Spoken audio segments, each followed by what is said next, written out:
Salut les amis, j'espère que vous allez bien par cette belle journée d'octobre. J'ai besoin de vous parler de quelque chose par rapport aux traînées laissées par les avions dans le ciel.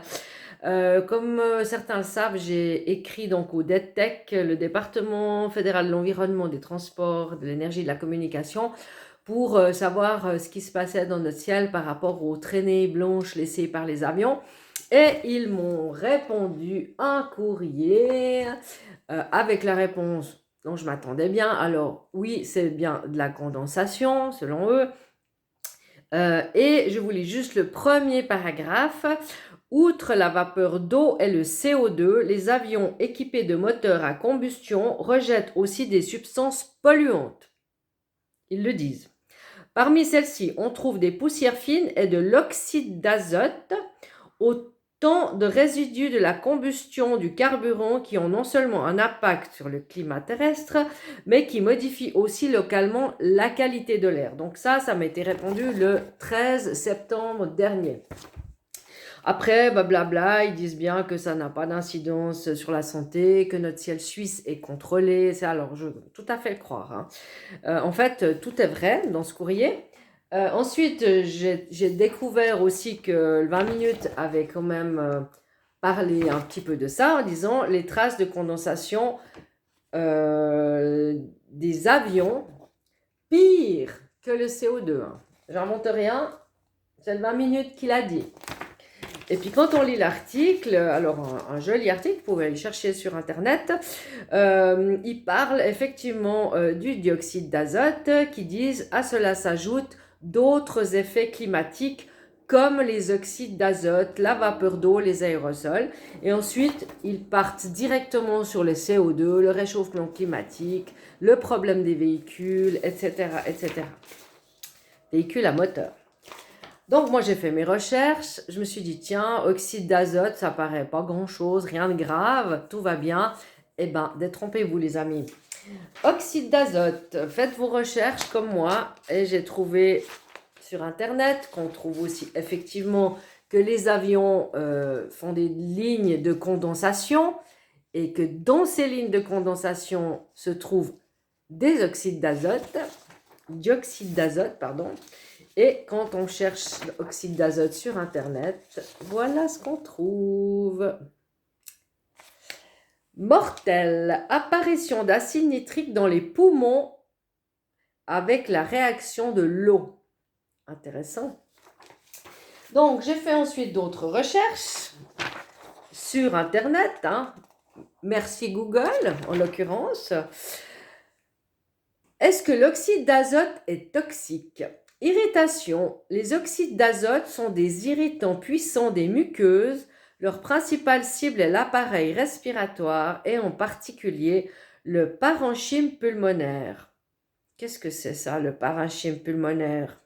C'est le tissu fonctionnel des poumons. Il est composé des bronchioles respiratoires, des conduites alvéolaires et des alvéoles.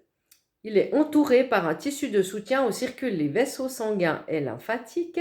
Le parenchyme pulmonaire permet les échanges gazeux entre l'air, l'alvéolaire et le sang.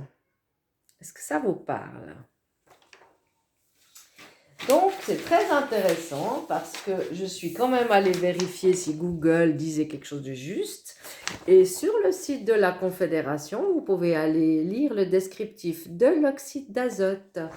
Mais là où c'est très malin, c'est que la plupart des bilans de l'air que j'ai trouvés sur Internet, sur le site du canton de Vaud par exemple, vous pouvez aller télécharger le bilan de l'air 2023 et ils disent que la principale source de ce dioxyde d'azote, c'est les véhicules, principalement les véhicules automobiles à diesel.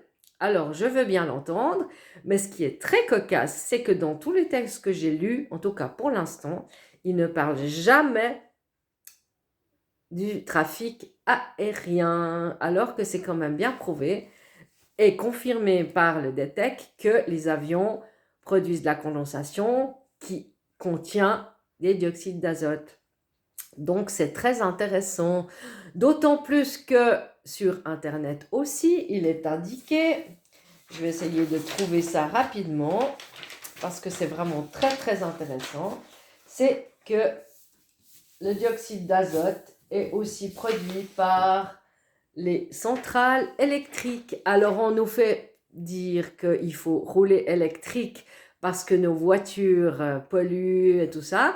On se base sur le CO2, on parle beaucoup du CO2. Alors moi je ne suis pas du tout scientifique, j'y connais pas grand-chose, mais de ce que j'ai lu, je me suis dit, tiens, c'est intéressant, on nous fait rouler électrique en disant que nos véhicules polluent trop, produisent trop de CO2, alors que les avions nous déversent sur la tête quand même pas mal du dioxyde d'azote également, qui produisent des problèmes pulmonaires, des picotements des yeux, etc., qui augmentent aussi les problèmes des asthmatiques.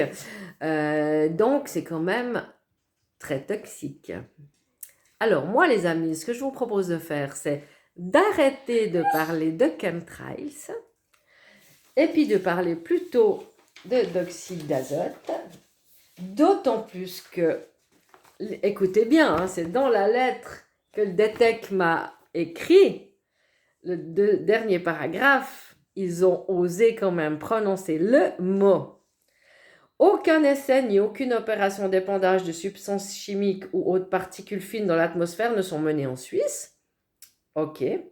Pourtant, l'Internet regorge de sites complotistes affirmant que des avions larguent du barium et de l'aluminium dans le but de manipuler le climat. La réalité est plus prosaïque, les traînées visibles dans le ciel suisse sont exclusivement dues aux traînées de condensation. Oui, mais dans ces traînées de condensation, comme ils le disent ici, il y a de l'oxyde d'azote qui est toxique. Donc, la lettre, quand elle est lue plusieurs fois, je vous avoue que j'ai mis du temps. Ah bah, finalement, j'ai enfin compris. Et il parle de sites complotistes. Donc, c'est vrai que quand on parle de chemtrails, on va regarder dans le dictionnaire chemtrails.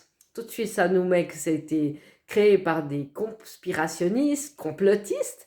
Donc moi, ce que je vous propose, c'est de plus prononcer le mot de chemtrails parce qu'on se fait passer pour des complotistes, vilains complotistes, mais d'utiliser le terme d'oxyde d'azote. Tiens, il y a des traînées d'azote dans le ciel, ça vous parle? Vous savez ce que c'est l'azote? Ça vous provoque des problèmes pulmonaires et respiratoires, les picotements des yeux, ça vous rappelle quelque chose? Alors, je ne veux pas revenir sur le COVID qui nous a fait tartir pendant 3 ans, mais n'empêche que le COVID a quand même des symptômes similaires à ce que l'oxyde d'azote nous balance sur la tête. Donc, à vos conclusions les amis. Allez, bonne journée, salut!